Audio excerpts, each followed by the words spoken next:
The Philippines is emerging as one of the world's best performing economies, while Europe finds itself in the midst of a debt crisis and the United States is hanging on a fiscal cliff. Solid and strong economic fundamentals has been translated into solid gains. President Benigno Aquino's leadership, the support of Congress, the private sector's bullish expansions, and our people's faith were key ingredients for what is becoming a very good year for the country, despite death and destruction brought about by a number of typhoons which hit the country. And joining us tonight is Director Rosemarie Edillon of the NEDA Policy and Planning Group. Good evening, ma'am. Good evening. Ma'am, looking back at 2012 as we are about to end the year, what kept our country on the right track to make the significant gains in our economy? Very significant is the consumer optimism and also business optimism, and this is brought about by the campaign for good governance. Ma'am, which sectors of our economy gave the big push? Manufacturing, was there a gain given its decline in the past 5 years? Actually, especially for third quarter performance, all the sectors contributed to the growth. Agriculture performed as well, led by the rice, the corn, and the sugar. And then industry performed, led by construction and then manufacturing and also the services sector. Now, adding to that, since our growth was fueled by consumer consumption, how much of an impact did OFW remittances contribute, given forecasts by the Bangko Sentral that remittances for the year hit $27 billion?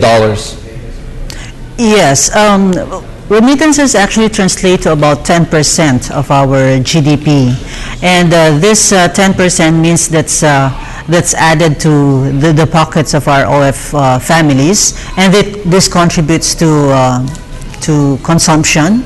And of course, you also have the low and stable inflation rate, which also added to consumer spending as well. Now, how much of a factor is government spending, especially for major infrastructure programs? It is a very big factor because we know that it actually depends where government will spend the money. So right now, government is spending heavily on infrastructure, and that's very good because it's increasing our competitiveness. And for this reason, we also see private sector following suit. And for the third quarter, we saw both private and public construction actually growing at the same time, meaning that the private sector is actually taking the cue from public spending. So, ma'am, the private-public partnership, how's that doing right now? It's actually doing pretty well, despite all the previous criticisms. And for the year, they have succeeded to roll out, if I'm not mistaken, 6 or 8 projects as they promised. Now, with regards to tourism, we are expected to hit 4.6 million visitors for 2012. How many percent is the impact on our economy? Oh, we're seeing this is a very, very big impact on the economy, especially since the tourism sector is very labor intensive. And it also redistributes income to outside of where most of the tourist spots are. And so we see this really as a big driver for inclusive growth. Now, with regards to foreign direct investments, how are we doing on this front? Not yet too good. I think we think that it will take a bit of time. We know that for investors to really come in a big way, they have to be very, very confident that the competitiveness is already there. We know that they have noticed all these reforms that we have done, and we're seeing actually increases in the inflows. But like I said, compared to our neighbors, we still have a long way to go. Now, what kinds of programs or communication between different agencies and the business sector is being done right now to elevate us to more growth, more foreign direct investment, and more jobs here in the Philippines? Yeah, the DTI actually is collaborating with a think tank, a government think tank, that's the Philippine Institute for Development Studies, and also the private sector, the different industries, to come up with what we call an industry roadmap. So in this industry roadmap, they will be identifying the constraints to growth and the measures that will effectively address this. And that we think is a really, really big step in order to improve our competitiveness and also improve our growth.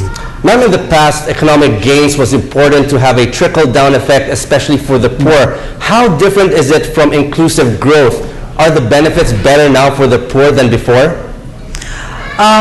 We will have to wait for the latest data to come in before we can answer that categorically.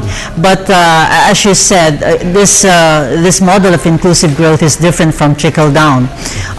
In trickle down, you have to wait for the benefits to, trickle down to the poor. In inclusive growth, the poor are already included in the growth process. So they could be tapped as sources of labor, capital, raw materials, and even as final consumption good.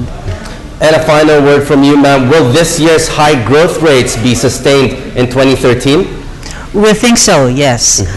Because there are still many sources of growth to tap, and we think that we can be able to sustain this going forward. Okay, on that note, thank you very much for joining us tonight. That was Director Rosemarie Edillon of the NEDA's Office on Policy and Planning. Thank you, ma'am, for joining us. Thank you.